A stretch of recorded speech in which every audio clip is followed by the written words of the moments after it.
Vamos lá para mais um episódio do Invisible, trazendo hoje então o Heitor e recebemos aqui agora a Gabi, a mãe do Heitor, para continuar o nosso bate-papo. Essa relação familiar a gente sabe que é muito importante e é esse aspecto da família, da aceitação, do processo diagnóstico, os processos de intervenção, como que isso vem acontecendo para o Heitor, como que a família vem lidando com isso. E não se esqueçam de curtir, compartilhar, para que a gente possa crescer cada vez, dando visibilidade a quem precisa, né, Heitor? Isso.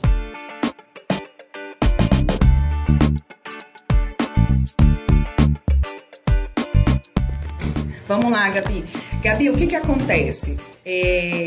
Antes de você chegar, um pouquinho antes, a gente estava falando com o Heitor sobre essa perspectiva da importância mesmo da psicoeducação no tratamento aí de condições que são crônicas, que é o caso do Tourette.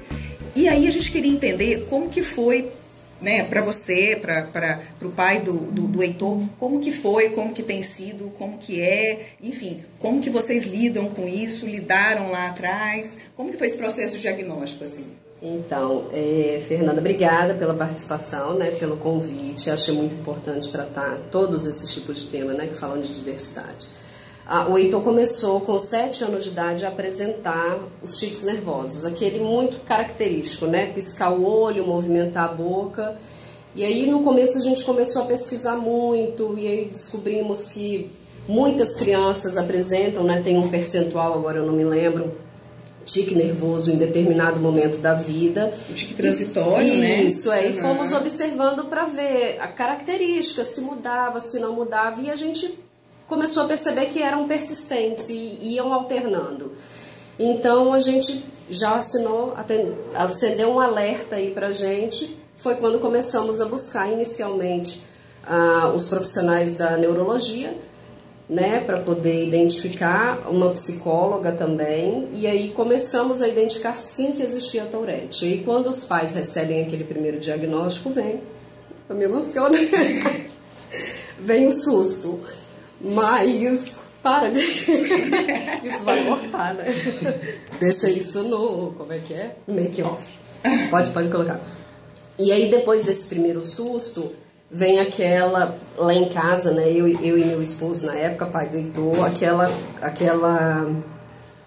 o feeling, não sei como é que a gente pode dar o nome de...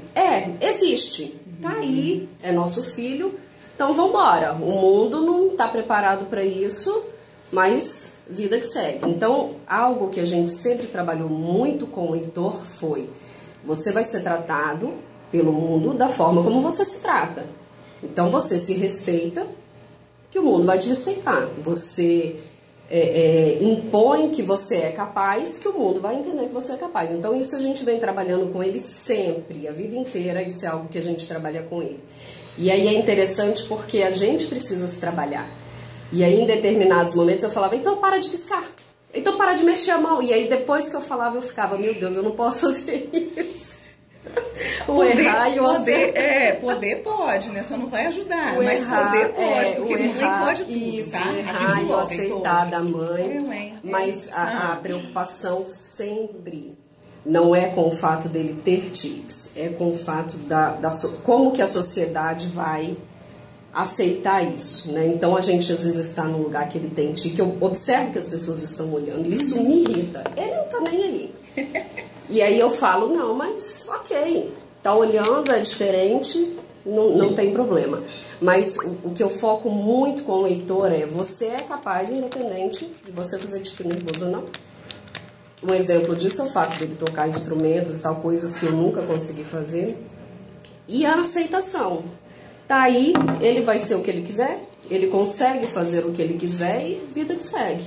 Não tem lá em casa, não tem passar a mão na cabeça, não tem tratar diferente, tem rigidez, tem regra, dentro de tudo que ele tem condições de fazer.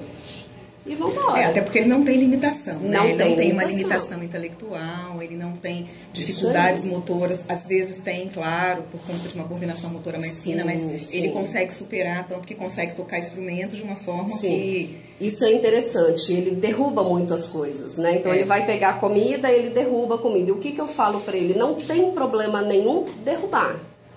mas tem que limpar, porque derruba e não limpa, né? Então eu falo, vai derrubar, vai jogar alguma coisa no lixo. Tem objetos que eu não dou, algo muito líquido, eu não dou para ele carregar, porque eu sei que ele vai derrubar e tal. Mas o derrubar, o sujar, para mim isso é muito tranquilo, mas vai limpar. Não é porque eu derrubou que tem uma síndrome que vai ficar ali. Então a gente vai lidando muito com isso, porque não tem impedimento. Vida difícil a sua, a dele tá? Corta isso. Esses dias ele lavou o banheiro 4 vezes. Qual foi? Porque lavou uma vez, não lavou direito. Eu falei, vai voltar. Que é o que eu falo. Se fizer bem feito, vai fazer uma vez só. É capaz de fazer bem feito. O mundo vai cobrar isso. É capaz de fazer bem feito, faça uma vez só. Nada de cortar. Agora é papo de mãe. O mundo Estamos vai mudando cobrar. agora para papo de mãe para mãe. Mas eu penso muito nisso. Ele tem que impor respeito para... Esses dias o irmão dele brincou, a gente estava voltando do almoço, aí o João falou, mas não sei o que, eu não tenho Tourette. Eu falei, pode parar, como assim? Mãe, mas ele é meu irmão, ele pode brincar assim comigo? Eu falei, não, mas se ele brinca assim com você, ele vai achar que ele pode brincar assim com qualquer pessoa. Tem gente que não gosta, e é uma falta de respeito, mas aí entre ele e o irmão, eles se ajeitam lá, mas eu fico controlando isso, que ele fala que não, pra ele é muito tranquilo, né? É porque o meu irmão, eu fico zoando muito ele. Aí, tipo, tem vezes que ele fala, olha, Heitor, você me zoa, eu posso te zoar? Eu falo, pode. Ué, eu te zoo, eu te dou autoridade pra você me zoar.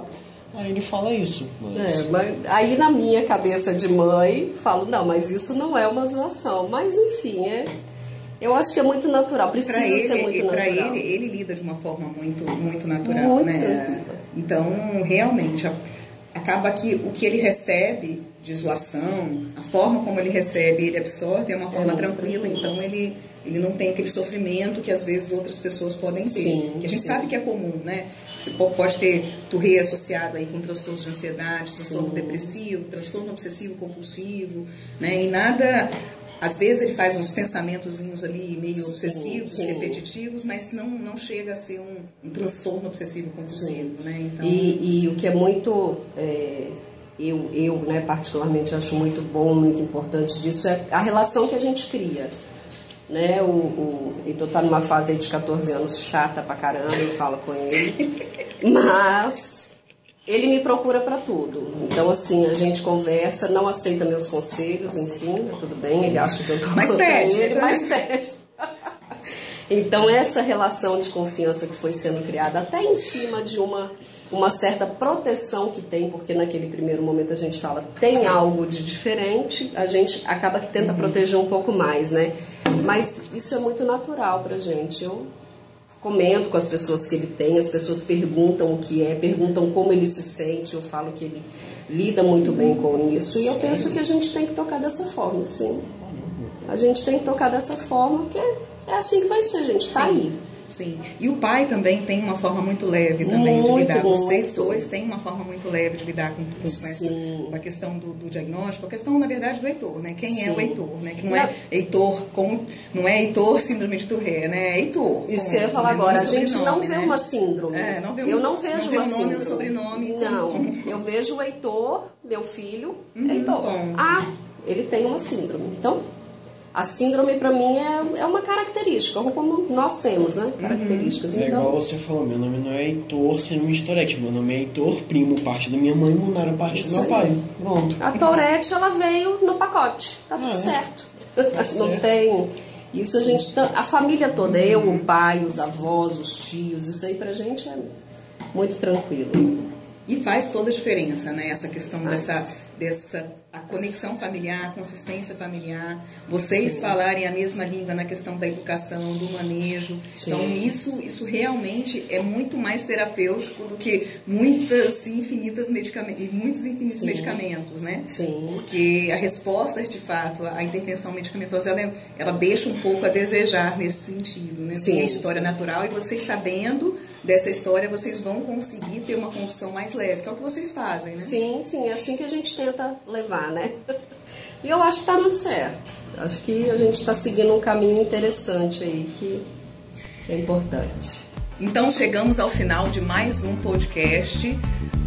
Hoje falando sobre síndrome de Guillain-Barré, aqui com esse garoto sensacional, o Heitor, junto com a Poliana Paraguaçu e agora com a Gabi.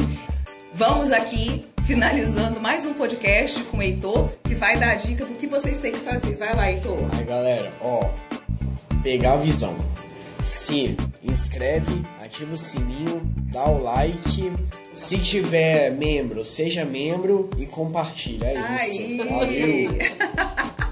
Muito melhor, gente.